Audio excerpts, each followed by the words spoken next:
नमस्कार, खबर भारत देख रहे हैं आप। मैं हूं आपके साथ प्रियंका गुप्ता। खबरों की ओर बढ़ेंगे, लेकिन इससे पहले एक नजर डाल लेते हैं अब तक की सुर्खियों पर। हिमाचल प्रदेश के पूर्व सीएम वीरभद्र सिंह का हुआ निधन। 87 साल की उम्र में ली अंतिम सांस। वीरभद्र सिंह की 2 बार हो चुका है कोरोना।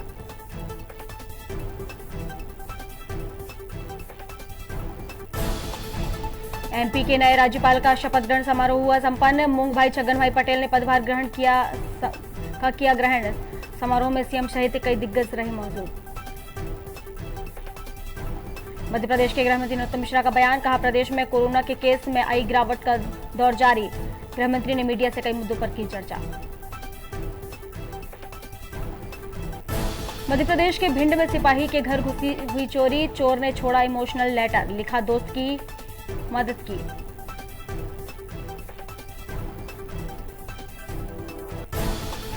और आगरमालवा जिले के सुसनेर में वैक्सीनेशन सेंटर पर लगी भीड़। वैक्सीन हुई खत्म, बिना टीके लगवाए लौटे घर लोग।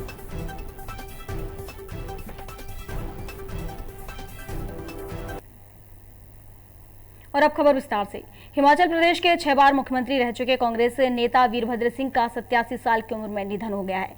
वीरभद्र सिंह लंबे समय से बीमार थे। उन्होंने शिमला के इंदिरा गांधी मेडिकल कॉलेज में आखिरी सांस ली।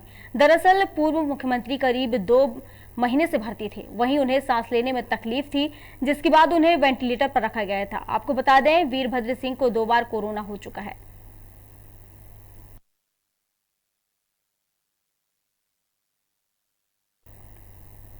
मंगूभाई छगन पटेल ने मध्य प्रदेश के राज्यपाल के रूप में शपथ ली है। आपको बता दें कि मंगूभाई छगन पटेल गुजरात के रहने वाले हैं। वे आरएसएस और प्रधानमंत्री नरेंद्र मोदी के करीबी माने जाते हैं। वहीं इससे पहले आनंदीबेन पटेल मध्य प्रदेश के राज्यपाल का अतिरिक्त प्रभार संभाल रही थी। आनंदीबेन पटेल उत्तर प्रदेश की राज्यपाल हैं। शपथ ग्रहण समारोह का आयोजन राजभवन में किया गया। समारोह में मुख्यमंत्री शिवराज सिंह चौहान, गृह मंत्री नरोत्तम मिश्रा और कांग्रेस प्रदेश अध्यक्ष कमलनाथ भी शामिल रहे। गृह मंत्री नरोत्तम मिश्रा ने जारी बयान में कहा कि प्रदेश में कोरोना के केस में गिरावट का दौर जारी है। कुल 26 नए मामले सामने आए हैं और 45 लोग ठीक हुए हैं। इस दौरान नरोत्तम मिश्रा ने दिग्विजय सिंह के ट्वीट पर कहा कि मोहन भागवत का मंतव्य राष्ट्रवाद को जोड़ने वाला है, जबकि दिग्विजय सिंह का मंतव्य विभाजनकारी है। वहीं गृह मंत्री ने नवनियुक्त राज्यपाल को बधाई दी, साथ ही उनके सफल कार्यकाल को भी कामना की। क्षेत्र में आशाजनक सफलताएं लगातार मिल रही हैं। 26 नए पूरे प्रदेश में प्रकरण कुल आए हैं, जबकि जो ठीक होकर अपने घरों के लिए 45 लोग गए हैं। पूरे मध्य प्रदेश में 416 कुल एक्टिव केस ही बचे हैं। कल हमने सैंपल 76,394 सैंपल लिए। पॉजिटिविटी रेट, संक्रमण दर हमारी अब 0.03% रह गई है, जबकि रिकवरी रेट ठीक होने की हमारी 98.8 है। सैंपल लेने की प्रक्रिया इसी तरह से लगातार जारी रहेगी, जिससे तीसरी लहर का अंदेशा भी अगर कहीं दिखता हो तो उसके फन को वहीं कुचला जा सके। मध्य प्रदेश के भिंड में एसएफ के सिपाही के घर चोरी होने का मामला सामने आया है, जिसमें अज्ञात चोर ने चोरी करने के बाद लेटर छोड़ा, जिसमें धूम 3 लिखा हुआ था। हालांकि इस इमोशनल लेटर में दोस्त की मदद का जिक्र सहित बाद में रुपए इकट्ठे होने पर देने की बात लिखी है। आपको बता दें कि फरियादिया ने थाने पहुंचकर शिकायत दर्ज करवाई। वहीं कार्रवाई के बाद आरोपी को पकड़ लिया गया है।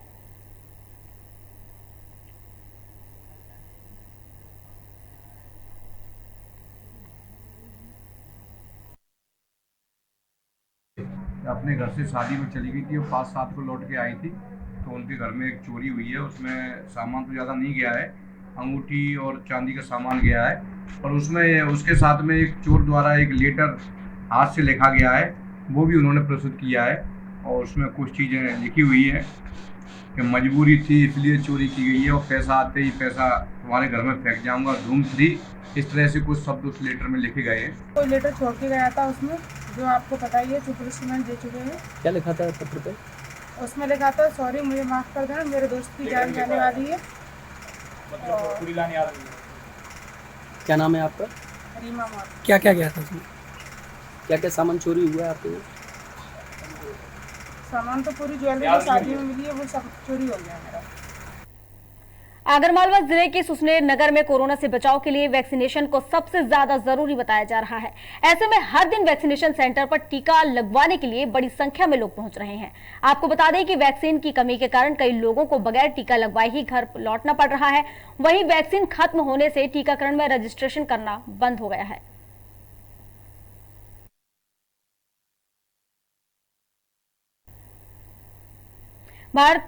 राजधानी भोपाल में भारतीय जनता पार्टी किसान मोर्चा के द्वारा शांति निकेतन चेतक ब्रिज चौराहे पर पौधारोपण किया गया। इस अवसर पर भारतीय जनता पार्टी किसान मोर्चा के कार्यकर्ताओं को मार्गदर्शन करते हुए भाजपा किसान मोर्चा प्रदेश के अध्यक्ष चौधरी दर्शन सिंह ने कहा कि हम सभी भारतीय जनता पार्टी के सिपाहियों को पर्यावरण को लेकर सजग रहना होगा। वृक्ष हमारे जीवन का आधार है, इसलिए भाजपा किसान मोर्चा मध्य प्रदेश में वर्षा भर पौधारोपण का कार्य करेंगे, जिसमें आप सभी पौधारोपण कार्यक्रम का हिस्सा बनते हुए मानसून में सीजन भर चलने वाले इस वृक्षारोपण कार्यक्रम में अपनी भूमिका निभाएंगे। माननीय प्रदेश अध्यक्ष जी के द्वारा पंडित श्यामा प्रसाद मुखर्जी की जन्म जयंती के उपलक्ष्य में और पुण्यतिथि के अवसर पर पेड़ लगाने का अभियान का जो पखवाड़ा घोषित किया गया था, उसके तहत हम सब लोग यहाँ पेड़ लगाने के लिए माननीय अध्यक्ष जी के नेतृत्व में उपस्थित हुए हैं। मैं सिवनी जिले से भारतीय जनता पार्टी का जिले का उपाध्यक्ष हूँ।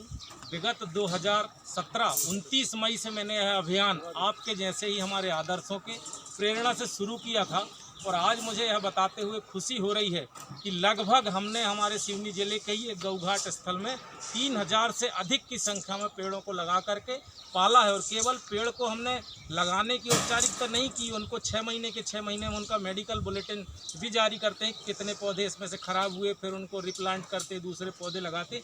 इस तरह से हमारी एक पूरी टीम लगा करके माननीय अध्यक्ष जी की प्रेरणा और अन्य हमारे महापुरुषों के जन्मदिन पर, हमारे राष्ट्रीय कार्यक्रमों में, और मैं अपने परिवार के प्रत्येक सदस्य 18 सदस्यों के जन्मदिन के शुभ अवसर पर हर बार पेड़ लगाता हूं। मैं अगर कहीं हूं तो मेरे परिवार का सदस्य जाकर के पेड़ लगाकर उनको पालने का।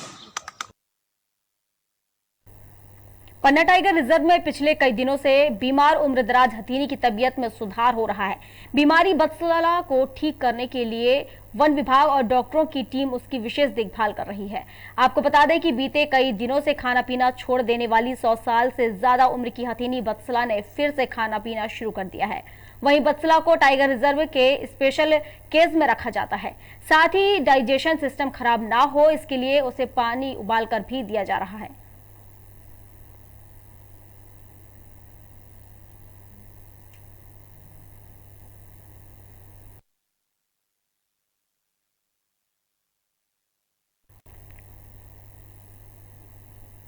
डबरा के कांग्रेस विधायक सुरेश राजे ने नगर के कई ग्रामीण वार्डों में पहुंचकर निरीक्षण किया और ग्रामीणों की समस्याओं से रूबरू हुए। इस दौरान विधायक जब वार्ड नंबर 10 पर पहुंचे तब वहां उन्हें कई समस्याएं देखने को मिली। स्थानीय लोगों के अनुसार वहां कई महीनों से सफाई कर्मी नहीं पहुंचे हैं, जिससे वार्ड में गंदगी का अंबार लगा हुआ है। इसके साथ ही स्थानीय लोगों का कहना है कि कई बार आवेदन करने के बाद भी प्रधानमंत्री आवास योजना का लाभ उन्हें नहीं मिल पा रहा है और जिन लोगों को इस योजना का लाभ मिला है तो उसकी दूसरी किस्त नहीं आने पर निर्माण कार्य अधूरे पड़े हुए हैं। ग्रामीणों से समस्याओं को सुनने के बाद विधायक ने नगरपालिका प्रशासन के खिलाफ नाराजगी जताई है। राजगढ़ जिले के नरसिंहगढ़ में पुलिस और ग्रामीणों के बीच हुए विवाद में 4 पुलिसकर्मी घायल हो गए हैं। वहीं बीच बचाव में गोली लगने से 3 ग्रामीण घायल हुए हैं। दरअसल घटना कड़िया सासी गांव की है, जहां राजगढ़ एसपी सहित कलेक्टर के साथ 5 थानों की टीम गांव में अपराधियों को पकड़ने गई थी, लेकिन ग्रामीणों से विवाद होने के बाद हंगामा मच गया और आरोपी मौके से फरार हो गए। वहीं मामले में एसडीओपी ने बताया कि यह गाँव पहले से ही सम्मिलित था। सूचना प्राप्त हुई कि ग्राम कड़िया सांसी में कुछ अवैध शराब की सूचना है। इस सूचना पर थाना प्रभारी मैं स्टाफ को वहाँ पर गए हुए थे, तो थाना प्रभारी कार्रवाई की तैयारी ही कर रहे थे। तब तक कुछ लोग समूह बना के आए और पुलिस बल पर हमला कर दिया, फायर किया और थाना प्रभारी को सिर में गंभीर चोट आई और आत्मरक्षा में पुलिस ने भी बचाव में फायर किया, जिससे सुना है 3 लोगों को चोट आई है और थाना प्रभारी की हालत गंभीर है, जिनको तत्काल बोड़ा से इलाज के बाद तत्काल हमीदिया अस्पताल भोपाल रेफर किए गए। प्रकरण पंजीबद्ध आरोपियों के खिलाफ किया जाकर और उनकी तलाश जारी है और कार्रवाई की जाएगी।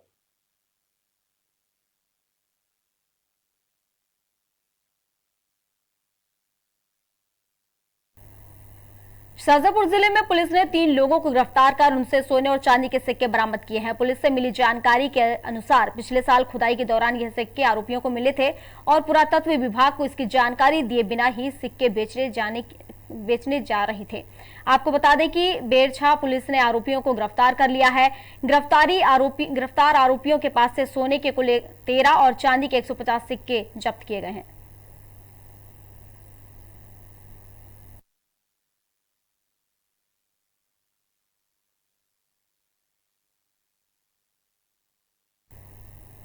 पन्ना जिले के अमानगंज में आज जिले के बेरोजगार युवाओं ने जेके सीमेंट के जीएम का पुतला फूंका और क्षेत्र के युवाओं को फैक्ट्री में काम देने की मांग की। बता दें कि इन युवाओं ने मुख्यमंत्री शिवराज सिंह चौहान के नाम संबोधित ज्ञापन पत्र अमानगंज तहसीलदार अवंतिका तिवारी को सौंपे थे। ज्ञापन में प्रदेश के मुखिया से इस फैक्ट्री में स्थानीय लोगों को रोजगार लाए जाने की मांग की गई। प्रदर्शन कर रहे युवाओं ने कहा कि किसानों की भूमि अधिग्रहण के समय क्षेत्रवासियों से कहा गया था कि फैक्ट्री खुलने पर युवाओं को उनकी योग्यता के अनुसार काम दिया जाएगा।